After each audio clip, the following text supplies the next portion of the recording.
Hey guys, let me show you how to achieve this gorgeous look. So we're starting with the brows. With the brows, I'm just using this Beauty Supply eyebrow pencil in deep brown. I think that's the name of the shade. I'm running out of it. I need to get a new one, but will I get a new one?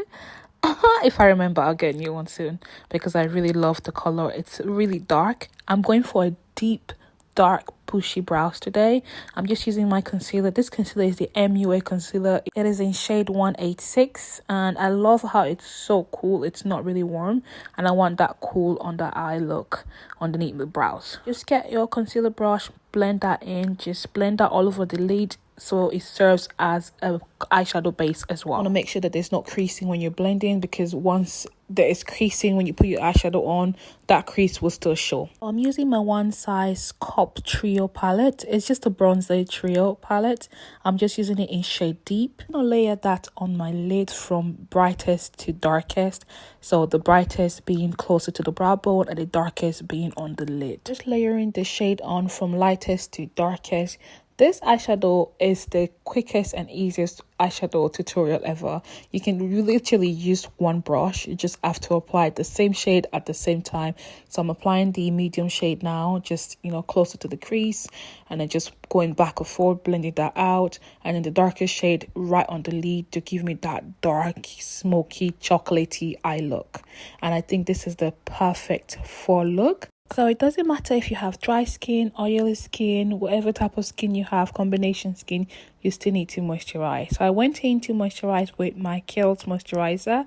This moisturizer is perfect if you have sensitive skin, if you have oily skin, dry skin, whatever type of skin you have. I would highly recommend it, and it leaves your skin feeling plump and juicy afterwards. For primer, I'm using this primer. It's a very cheap one from Primark actually.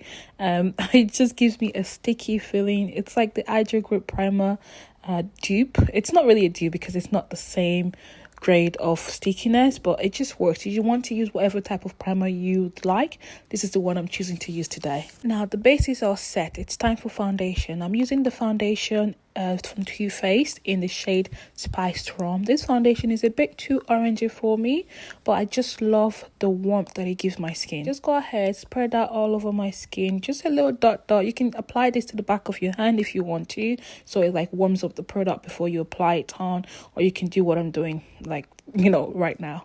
This also helps you save using too much product. You don't want to apply too much at a time. Go in with just a little bit and then work your way up. If you need to add more, add more. If you need to remove, it's easier for you to add than to remove. So it's best to start, with less. I'm using this brush that I got from TikTok shop. I got a whole set. It's actually very, very soft and it helps to blend the foundation out. So I'm just using that part of the brush to blend out the foundation, just using tapping motion, not really swiping or moving the product around too much.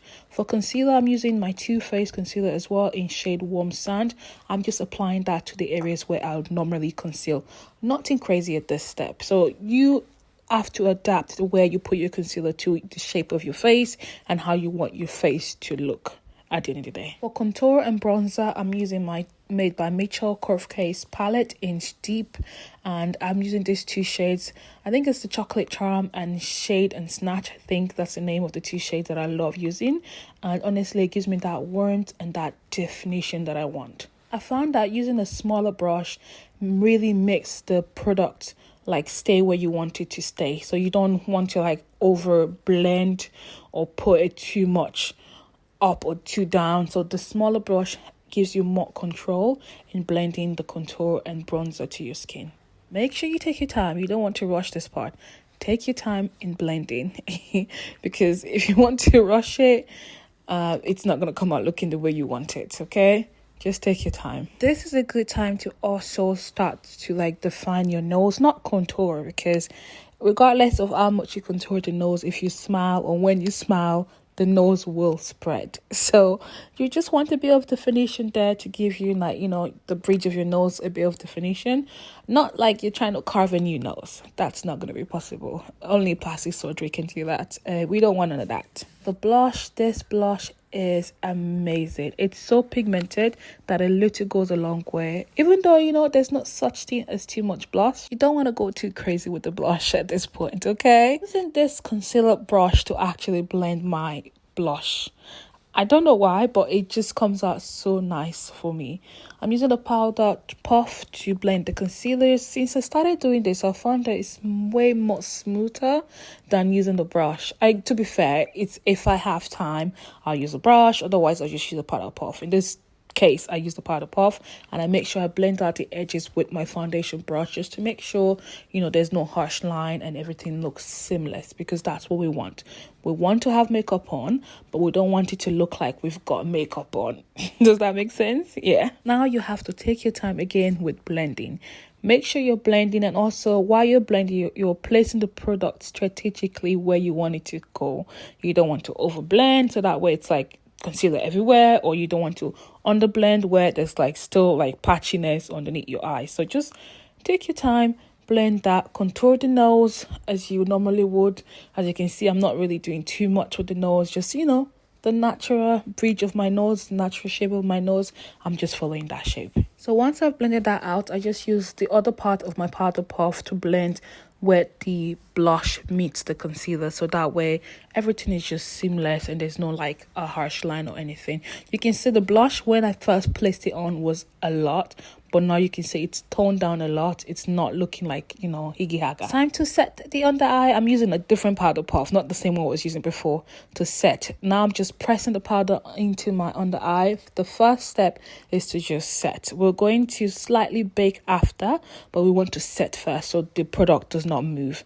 So with the rest of the powder that is on the powder puff, I just set the places of my face where I've put the concealer as well.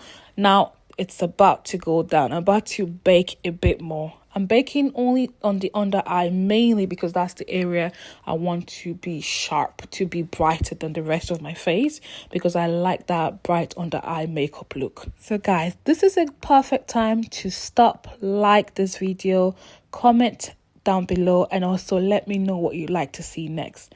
I would really appreciate it if you guys actually interacted with this video. It just gives me a bit of encouragement that you guys enjoy my long form content as well as my short form content. After the powder is set for a bit under my eye, I literally just go with the same powder puff. I just keep pressing it in until the powder is literally absorbed into my under eye, because I don't really like go and swipe it out or anything like that. So I just make sure to press it in properly so it stays down, it's not gonna move. So before I go ahead with bronzing, I just go in with my powder brush with just a slightly little powder on it, just to set lightly the rest of my face before going in with my bronzer. This helps the, you know, liquid and the creams that I applied on before to set. The bronzer I'm using is from One Size. This is a One Size Trio bronzer. It is superb. This is so pigmented. You don't want to go crazy. A little goes a long way. So just going to bronze the areas where I contoured earlier, the areas I bronzed earlier, just to give me that warmth, because I want it to look juicy. I want it to look warmth. I want it to look like I'm hot, okay? I like to apply the bronzer in the inner part of my eyebrows. That just adds a bit of je ne sais quoi to the look. Don't forget your chin, because you don't want double chin. For blush, I got this blush from Nigeria. Actually, my husband got it for me from Nigeria, and it is so pigmented. You don't want to use too much. So I'm going in with the darker shade, the darker pink. And then this one is from Mina. It's a bubblegum pink that they have. I just applied that right underneath my eyes just to give it that gradient pinkish blush look. So the blush is going to mix with the powder residue that is left underneath my eye, so it's going to make it even brighter. I don't think I'm really good at explaining things, but I hope you guys are getting what I'm saying, and of course you can see what I'm doing. So for the under eye, I'm going to use the darkest shade again, closer to my waterline, and then that lighter shade right underneath to blend it out as well, so it just sort of smokes it out. It gives it that sexy look that I'm looking for. Mascara always had that extra oomph to my under lash. Even though they're on the struggle boss, it actually enhances my under eyes and it makes it pop even more. I'm using this one from Lancome, and I love the wand because the wand is so tiny that it picks up the tiniest of the tiniest lashes. For the lip combo, with my Rimmel London lip ink pen in shade Pink Candy. This is a direct dupe for the Huda Beauty ones. If you know, you know. So I'm just going ahead to line my lip. This is a bit lighter for the lip combo that I want. I want it to be a bit darker at the edges. Let's do a quick transfer test. I let that dry, go ahead with my cutting round, tap it all over, and it did not move. Guys, clock it. So because I wanted a bit more definition, I'm going in with my H&B lip liner in shade 9 just to darken the edges of my lip. So just for color, I'm applying Makeup Revolution Soft Matte Liquid Lipstick in shade Chauffeur, and I went in with my lip gloss after. Applying 2 lip glosses. One is the Armani Beauty one shade Prisma, and then Eclair for NYX. This shimmer gloss from Troublemaker is absolutely the best. It gives my lip that glow, and this is the final look, guys. Now let me know if you're as obsessed with this look as I am, because this looks sexy. Thanks for watching. I'll see you in my next one. Mwah.